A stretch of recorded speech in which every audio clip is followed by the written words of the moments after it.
Hey everyone, welcome to Operations, the show where we look under the hood of companies in hypergrowth. My name is Sean Lane.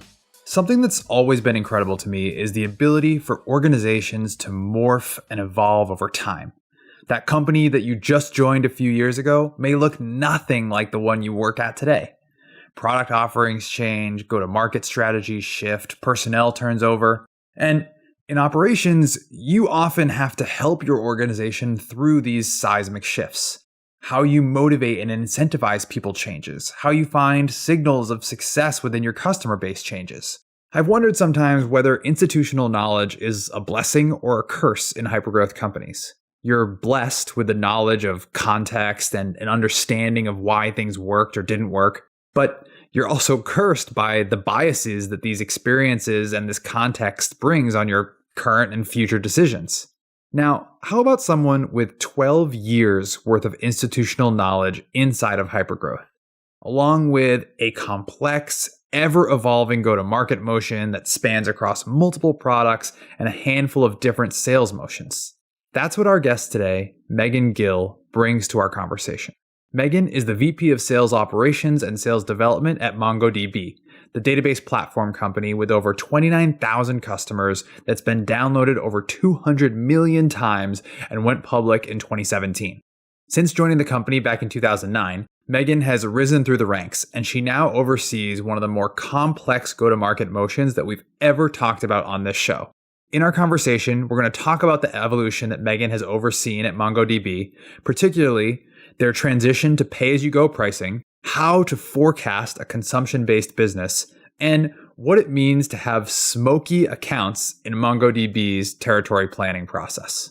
Let's start, though, with hearing from Meghan about those different components of the complex go-to-market at MongoDB and the role her team plays in these different motions. So I run sales operations and strategy, and we have a pretty complicated go-to-market. So we have an on-prem product as well as a cloud-based product. And the cloud-based product is consumption-based, so customers can pay as they go, kind of like the way you would pay for your electricity bill.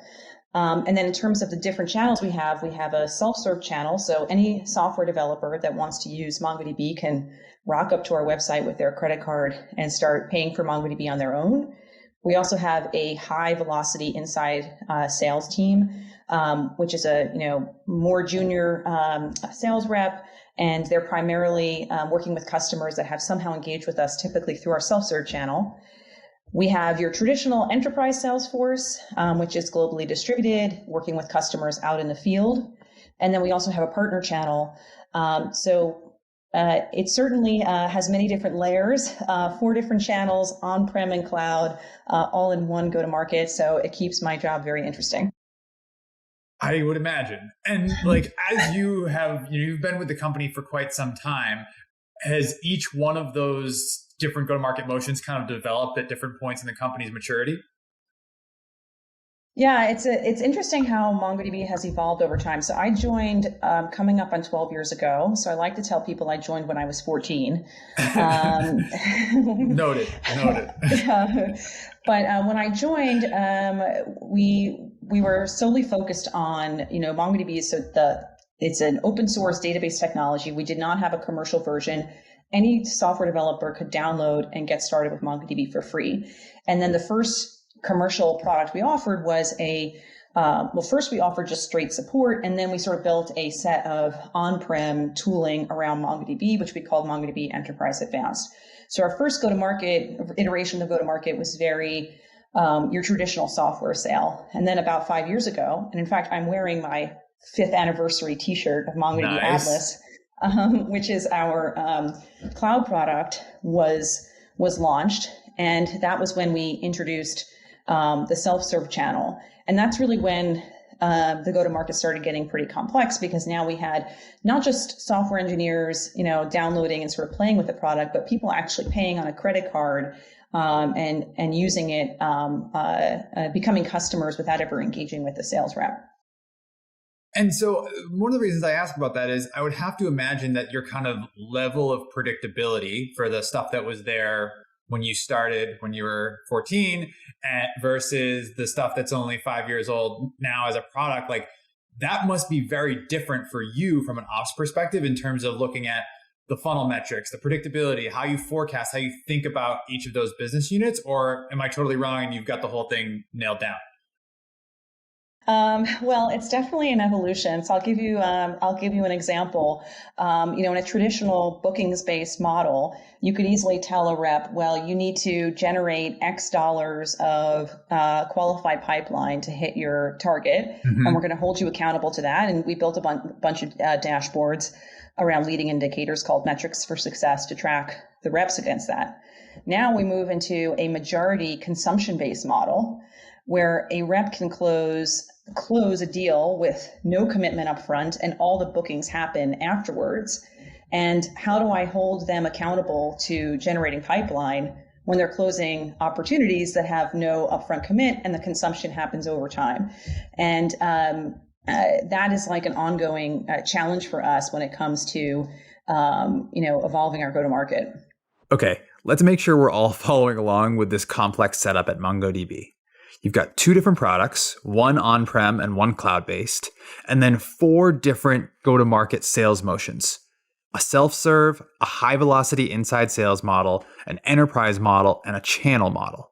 Now, when it comes to defining these metrics for success that Meghan is describing, that sounds really challenging when you have consumption-based opportunities. What do you do when you have no upfront commitment? When you don't have a real opportunity value to put onto your deal? When you don't have a traditional pipeline target to go after in the first place? How do I plan ahead as a rep in that situation? And how do I, as sales ops, help the reps on my team to know whether or not they're on track to hit their goals?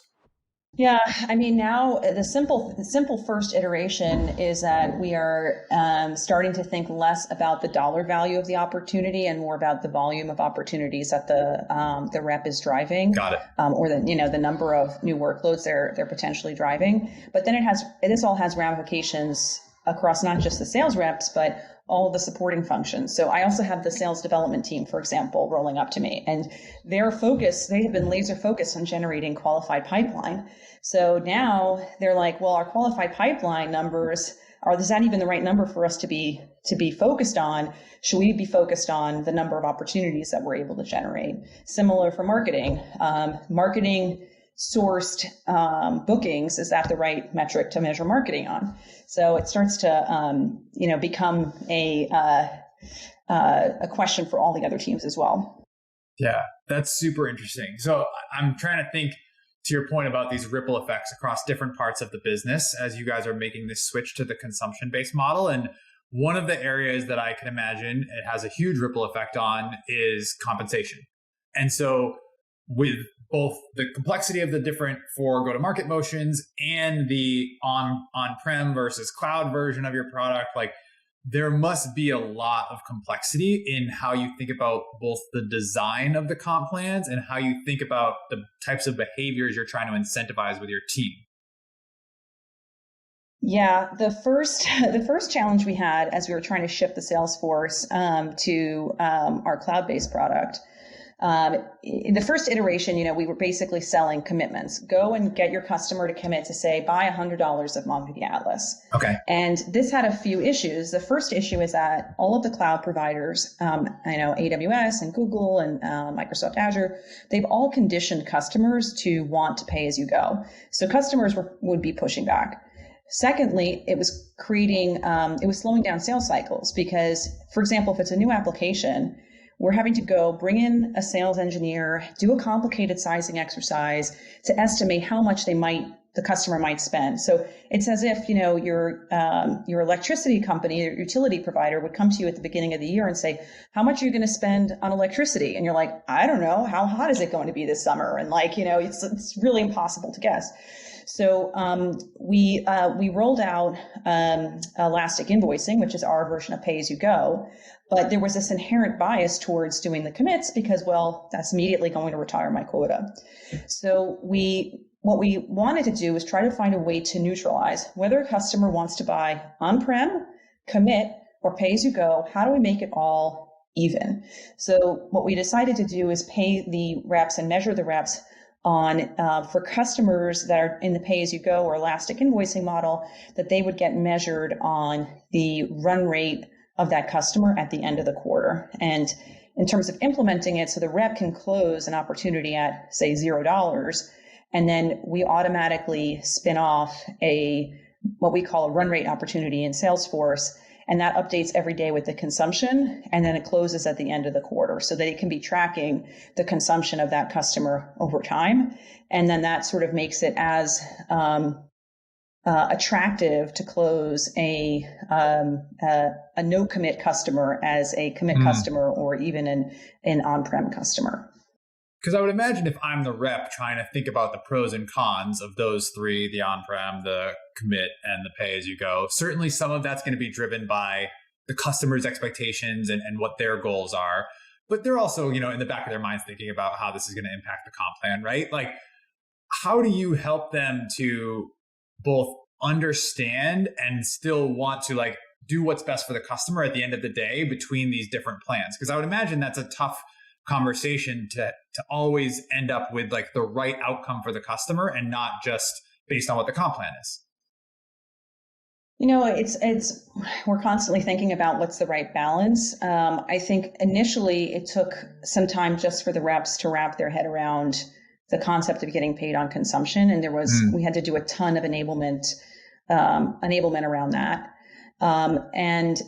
We obviously pitched it as a huge benefit, right? It's meant to reduce friction with customers. It's meant to drive velocity, make it easier for reps to get a customer started. We showed them data that once a customer starts using Atlas or cloud product, it's likely that they're going to grow and that it's very, very sticky. So that was sort of the initial rollout. And then what happened was a few teams sort of, started having a lot of success with it. And that's, of course, when things really began to take off, and it became common throughout the org. Let's pause here because this structure is super impressive, both from a system architecture perspective as well as a change management perspective. After that initial pay-as-you-go opportunity is closed, Meghan's team is tracking consumption on a daily basis and then closing out subsequent opportunities on a quarterly basis. And that's how the reps ultimately get paid. I know firsthand that communicating any sort of comp plan, no matter how simple it is, can be an important and challenging task. And with all of this nuance, Meghan and her team leaned onto the social proof that the peers of some of the people on the team were succeeding to help them spread the word about this model. I also think that the reps themselves started to see the upside of this consumption-based model. If we go back to the electricity bill example, what if that new customer that you just signed all of a sudden turns on their air conditioning for 24 hours a day all summer long? The deal you signed just got a lot bigger.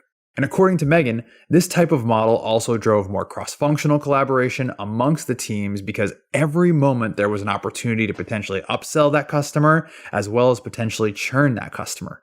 Now, with all this volatility though, as an ops person, I couldn't help but think about how hard it must be to forecast this type of business. So I asked her, Meghan, how do you and your team do it? I wish I could say we had this completely figured out. If anything, I actually think the run rate customers are a little bit easier to predict, right? Because Interesting. We're looking at how much they consumed over the last 90 days. As we get closer to the end of the quarter, that just converges with the actuals. Whereas in the bookings model, it's very binary. Did we get the deal? Did we not get the deal? So, at the beginning of the quarter, it's usually a question of, will that customer expand and bring on new applications that will, significantly increase their consumption? But over the broad portfolio, like at the level I'm looking, which is typically at like the SVP or the CRO level, it tends to be a little bit more predictable than the booking side of the house. And so you basically, I would imagine, then have to basically end up with 3 different forecast models, one for on-prem, one for the bookings, and one for the consumption.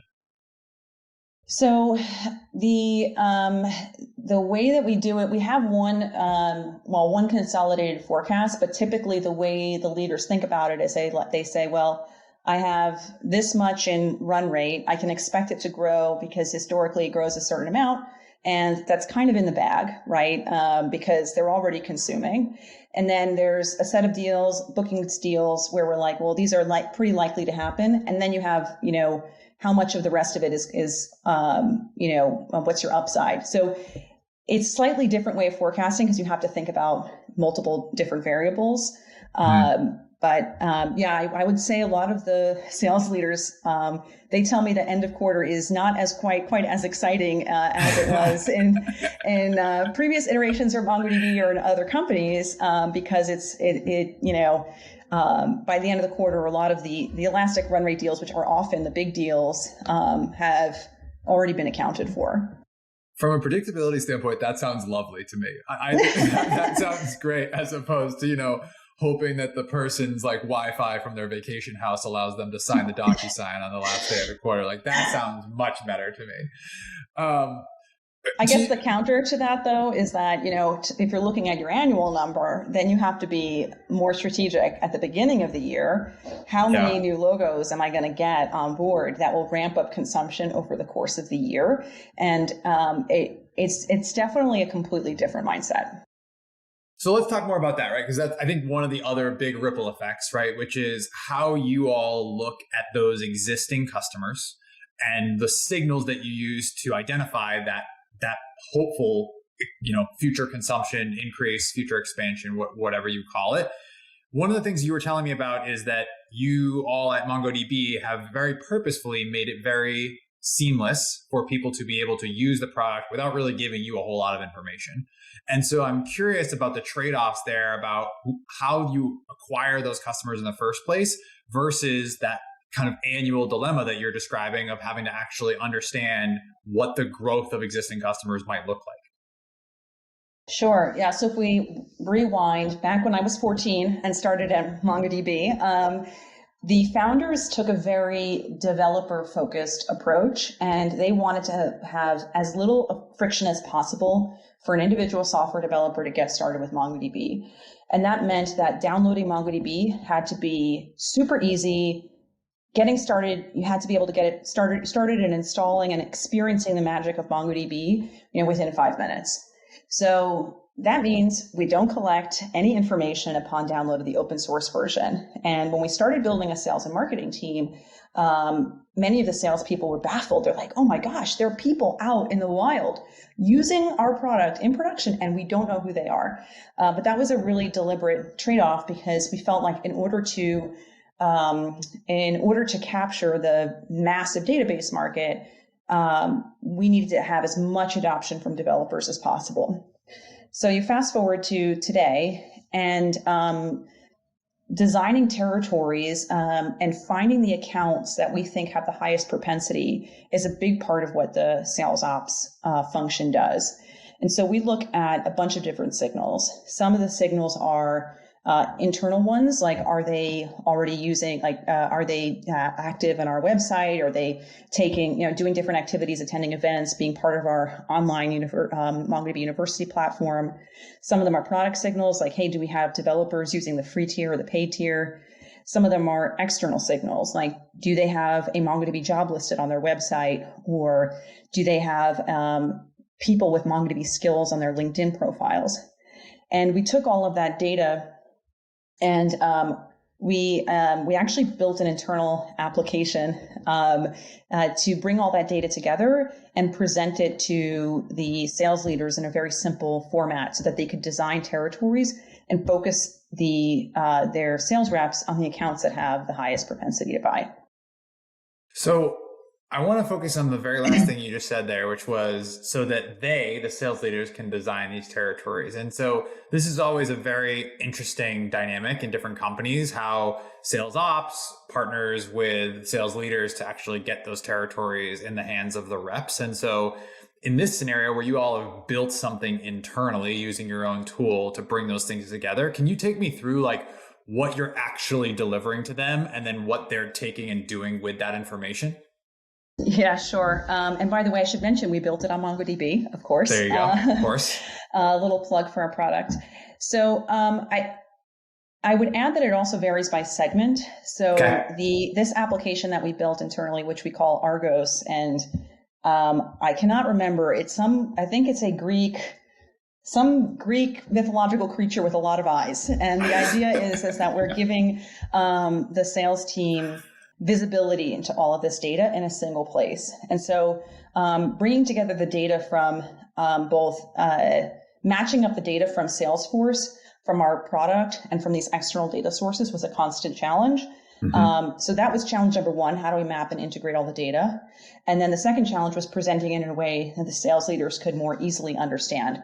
A simple example is you build a Salesforce report. It's like I can build it by parent account or I can build it by the child accounts. If I build it by parent, it's way too coarse. If I build it by child, it's way too granular and it's too much data for the leaders to work with. So being able to display the data, to nest the sub accounts, to give the sales leaders the opportunity to flag accounts that they think have potential, that they think have what we call smoke, as in where there's smoke, there's fire. So they can tag accounts as smokey. That is like they're actually contributing to the data that we're using to decide how to build territories. The other thing I'll say is that territory design is quite different for our enterprise team, which is our field team, versus our inside sales team, which we call our corporate team. The enterprise team, it's more of an art than a science, right? Like, I don't think that territory management is something that can come centrally from sales ops, because we have some accounts where we have a single rep assigned to that account, and it's all about the relationship the rep has, the skill set the rep has, and the manager really has the best insight into the people and the accounts and how to match them up appropriately. And our inside sales team, which is much more high velocity and transactional, they're primarily focused on taking people with strong signal, companies with strong signal of already using MongoDB through all of that data that we have and converting them and getting them onto an elastic invoicing contract. So in that world, you can almost think of an account as like a commodity, and it's like, how many do we have? Let's make sure we get as many into the hands of our reps as possible.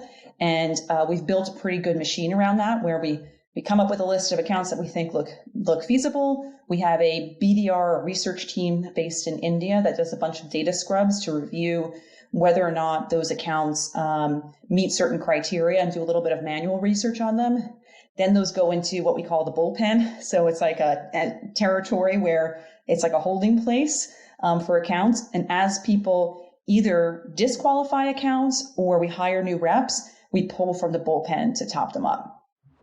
Okay, so I obviously looked it up, and Argos is in fact a many-eyed monster from Greek mythology. In fact, his full name, Argus Panoptes, translates to all-seeing.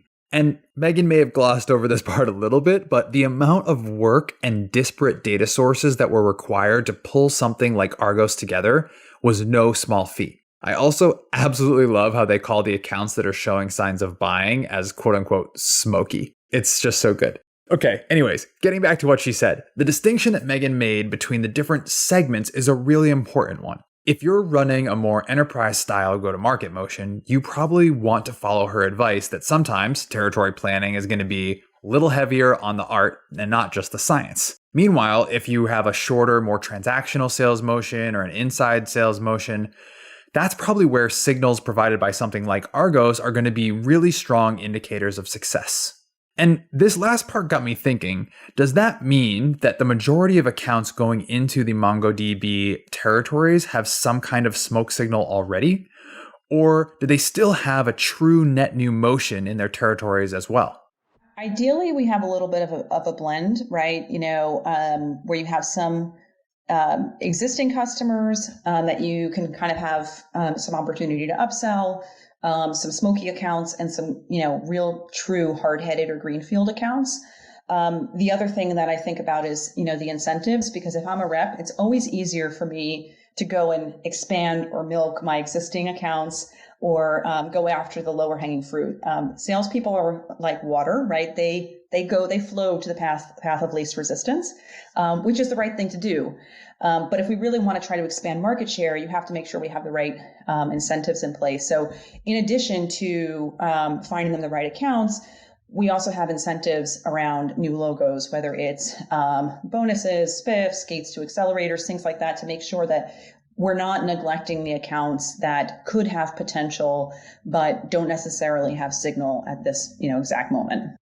Got it. That makes total sense. And so kind of almost stratifying the incentives to continue to expand that market share on the signals themselves, right? Whether it's that initial pass, the pass that you're doing with the BDRs, like what good looks like or what the right smoke signals are, I would have to imagine took some time to land on in the first place. And like, is that something that you're still constantly evolving, or how do you know what the right signals are? Yeah, I mean, I think we have a pretty good idea of what the low-hanging fruit is. Like if somebody is hiring MongoDB developers and they're using the free tier of Atlas, like that's a pretty hot account. I think what's probably harder is the accounts that are, say, tech forward or digital natives that may not actually be actively engaged with MongoDB. Like how do we decide which of those to prioritize and where is the biggest opportunity? So I would say on the like low-hanging fruit side, I think we probably have a pretty good process, but I think it's still an evolution to figure out like which are the right greenfield accounts for us to go after. And to your point, I could also see that being more of that art conversation in the enterprise, right? Like, do we have reps that have relationships here? Do we have a rep that's been in this vertical or this industry before? And I think that's probably the biggest pro of putting the managers a little bit more in a powerful position when it comes to carving the territories. Is that fair?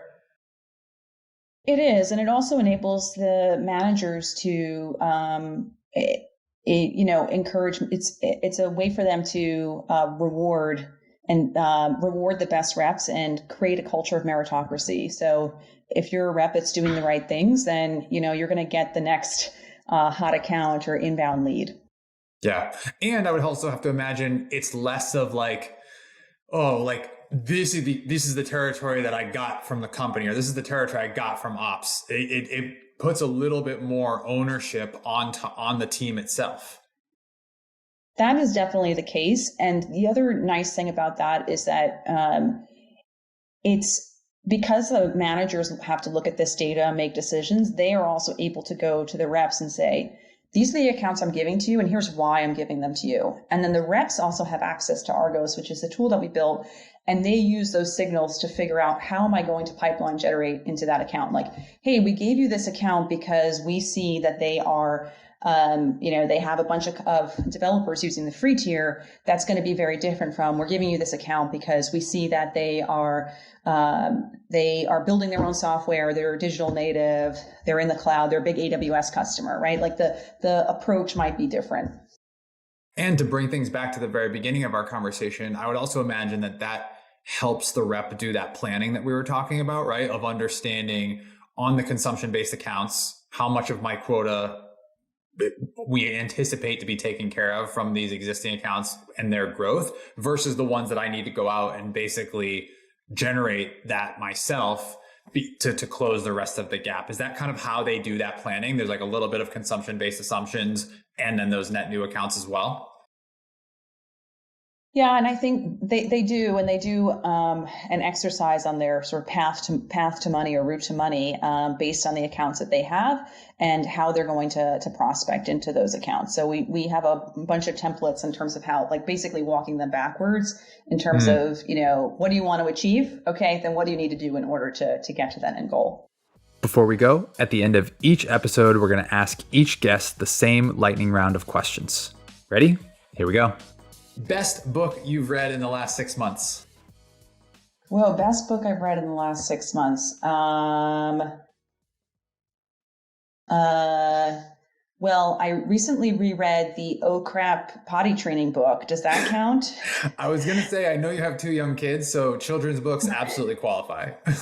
Okay, but I should at least come up with a good business book, right? I mean, I think I recently reread Crucial Conversations, which is a great book about having difficult conversations. So if you're looking for a business book, that's the one I would recommend.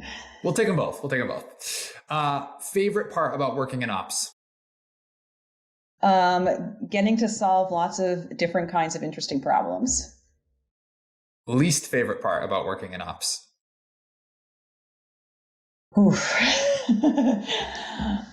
Fire drills, end of quarter fire drills. Those are probably my least favorite, but truthfully, I also enjoy those because they're also typically interesting problems that I need to solve.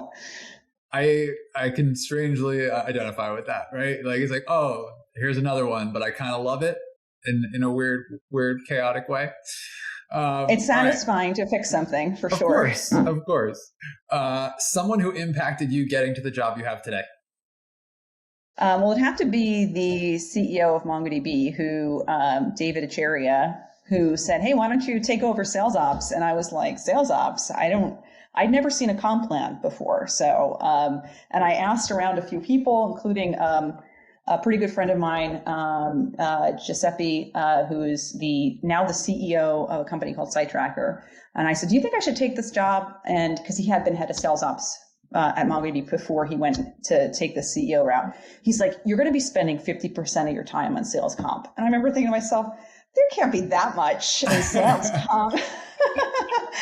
But little did I know. But yeah, so I definitely have to shout out Dave for thinking that I could do this job coming from marketing. And then the other person would be when I joined again when I was 14 years old, was the founder of MongoDB, who kind of took a chance on me and said, "Oh, you're smart. You'll be able to make an impact here." That's amazing. All right, last one. One piece of advice for people who want to have your job someday. So this is not my quote. I think it's a Sheryl Sandberg quote, but when someone asks you to join a rocket ship, you don't say what seat, you just get on. So my advice to people who want to have amazing careers is focus on being at the right companies, because if you're at a company with great people, great culture that's growing fast, there will always be opportunities to learn new things, try new things. Like I never would have guessed that I would be running sales ops at MongoDB, but because I was in this fast growing company, this opportunity presented itself. So that would be my number one piece of advice.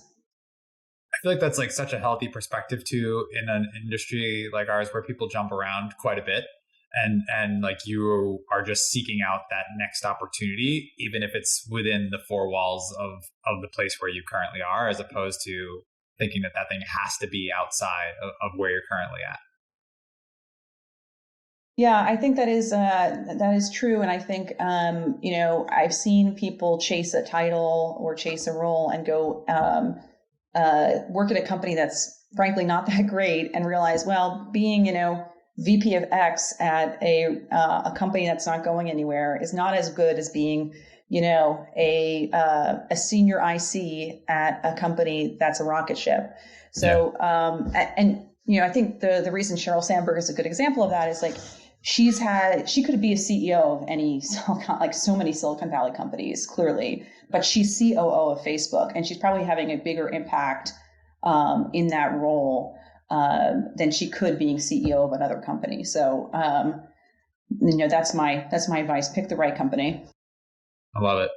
Meghan, thank you so much for doing this. I really appreciate you taking the time. Thank you. The last thing I'm going to say is that I'm hiring. I have lots of open roles. So if you're interested in solving some of these problems, shoot me an email. It's just Meghan@MongoDB. Perfect. Love it. Connect with Meghan on LinkedIn. Apply for some of her gigs. Thanks, Meghan. Thank you so much to Meghan Gill for joining us on this week's episode of Operations. If you want to follow up with Meghan on some of those jobs that she was talking about, head to mongodb.com/careers. mongodb.com/careers. If you like what you heard today, make sure you're subscribed so you get a new episode of Operations into your feed every other Friday.